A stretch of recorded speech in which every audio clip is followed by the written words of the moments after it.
dreaming a new horizon, and a day it all came true. Keller Williams, you make dreams come true. Home sweet home, oh home sweet home, home sweet home.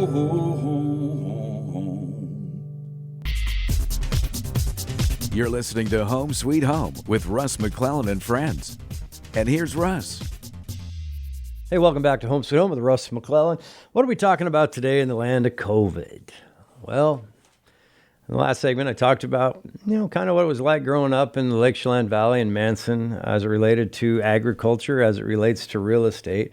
And basically was saying, hey, look, there was a lot of farms. There was tourism, of course, but it was back when, my dad's crew, my dad passed away this year at 86. So his crew would be like, those darn 206ers. Now there's 206, 425, 360, 253. I mean, the area codes over there are immense. But back then everybody was on the coast. There was no Seattle. It was just you're a coastie or you're a 206er. Those are your options. And we'll tolerate you for about 90 days at the most. And then you might want to give us our town back, or you're going to understand what a blanket party looks like. And it's not in a good thing. My dad used to describe it as a blanket and a couple of guys with Louisville sluggers. So there was some intensity back then that, I guess the good news is nobody used too many weapons other than the basics, right? Like nowadays, it's a little bit crazy what people may or may not do. But the point I'm trying to make is they were tough people, hardworking people, mostly farmers. Mostly tourism was just tourism, right? And there were second and third generation farms. Well, let's, fast forward a little bit and think about what has happened in the last decade. And I bet if you look at history from about 2000 to 2008, we had an unprecedented run. There was some pretty amazing things that happened, good and bad, and ultimately bad. It ultimately ended up in the Great Recession. And on another show, I'm going to talk about kind of what that, I think next week I'll talk about what happened in that run, because a lot of millennials right now didn't experience that, right? A lot of people in the real estate business and real estate investing don't know really what the Great Recession was all about in 2008 because they were too young. So right now, what's happening right now? Well, it's kind of interesting. We still have the exact same supply constraints as we have always had. So let's take a look at them. One of them is topography, right?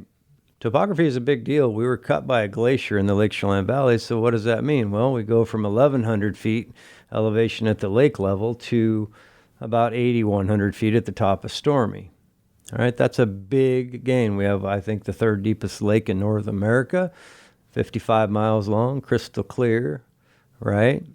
But because of those slopes, topography limits the ability to build homes, limits the ability to have developments, which isn't all a bad thing. That kind of segues into Chelan County as a whole has approximately, of all of the ground in Chelan County, about 88% of that land is owned by the government in one form or another.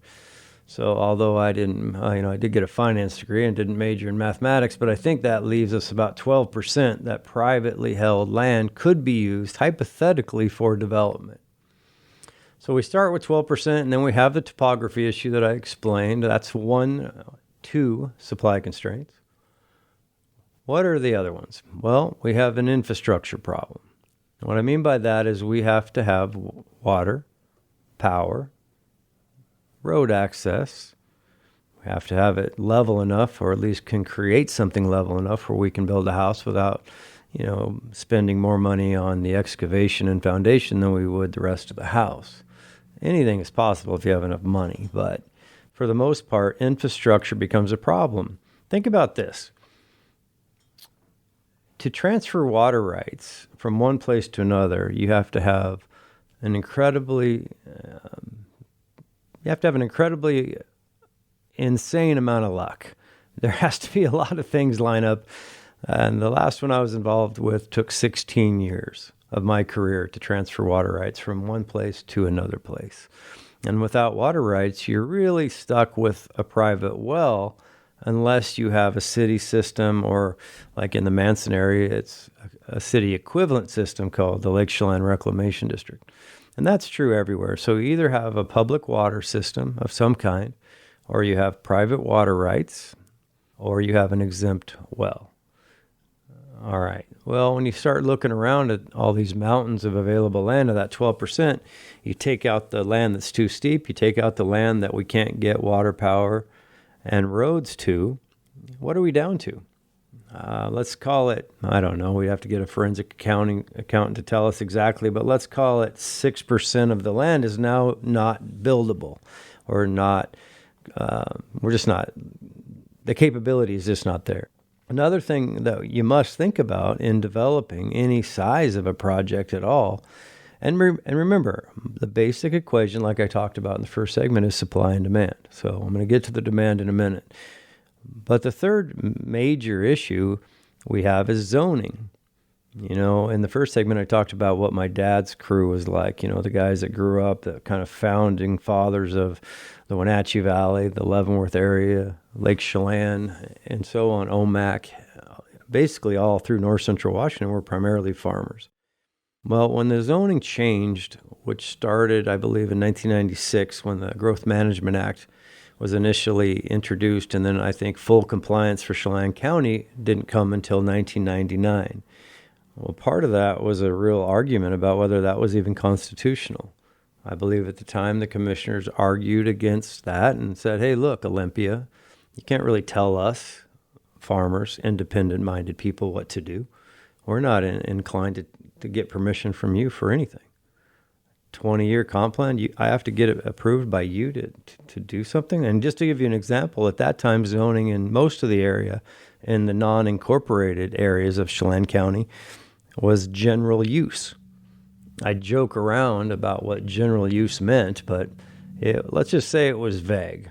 Some people might say, well, if you had enough money and knew the right people, you got certain things done. I don't know if I buy that or not, but I do know it was pretty not specific. And that was kind of the complaint, right? There was dairy lands on the west side of the mountains that were just victims of urban sprawl, and the developers didn't care about water, you know, et cetera. So they just developed straight on till morning. And if you think about that, now we have a topography issue, we have infrastructure issue, we have a zoning issue, and 88% of the land approximately that we start with is owned by the county. You can see where all of a sudden we have a very, very low amount of land, of supply of land that can be potentially developed that could offset the supply and demand curve.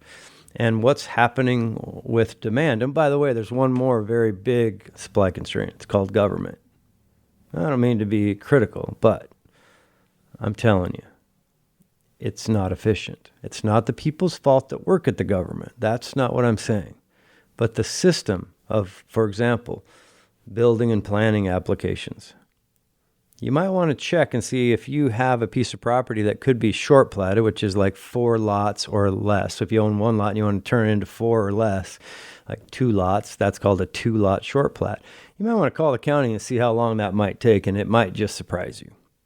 All right, if you had a 10-acre piece and you own a 2.5s, and everything was good, everything was in alignment, you had everything that you needed, and just find out how long it takes. It's crazy. So it's not the people that work at the government, but the actual processing of these applications, especially when there's so many of them and so few people. You ever heard the expression overworked and underpaid? Well, I can appreciate that with a lot of government in that world of government, because there are great people trying to process in today's world an incredible amount of applications. And what's sad is that nothing is conforming because of what I talked about before, where you don't have the right zoning, you don't have certain infrastructure, you don't have the right topography. So we're trying to use variances, and we're trying to use conditional use permits or planned unit developments. And all of these applications are very complicated, and it should be. in a way, right? Because we don't want urban sprawl. We don't want what we love so much to be destroyed by development. So therein lies this crazy dichotomy that we sit in. We don't like home prices going up. We're just upset, like as upset as you can get if you've been second or third generation, because you're being taxed to the point of property taxes. And not even counting sales tax and all the other taxes. I think we still have the highest sales tax in the country. But just real estate property taxes are based on your assessed value. And so for people that don't understand how that works, is the county assessor will basically, for lack of a better word, assess or appraise is another word. It's not quite accurate, but assess your property a certain value. And then there's a tax rate, and that tax rate multiplied by your assessed value equals how much tax you have to pay. Well, therefore, it's a double-edged sword. The more valuable your real estate becomes, the more real estate tax you're going to pay. Okay, well, that sounds great, but what if you're a second-generation person that's owned something, or third?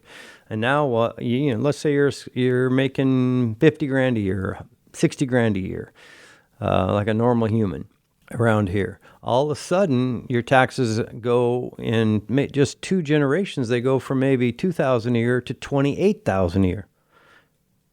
It's crazy. So now all of a sudden you got to sell. So it's a double-edged sword, right? And that's where we sit as we speak. The demand is increasing at an increasing rate. There's no supply to offset that demand. And now we're 75% down in inventory from 1 year ago. 75% down. All right. So hope you're finding this interesting. I find it kind of interesting because I've been doing it for 30 years. But man, I don't know the answers, but I'll attempt to tell you my opinion for what it's worth in the next segment. Thanks for tuning in to the Home Sweet Home with Russ McClellan. And today I'm solo. I have no friends. So tune in one more time for the third segment in just a few seconds. Keller Williams.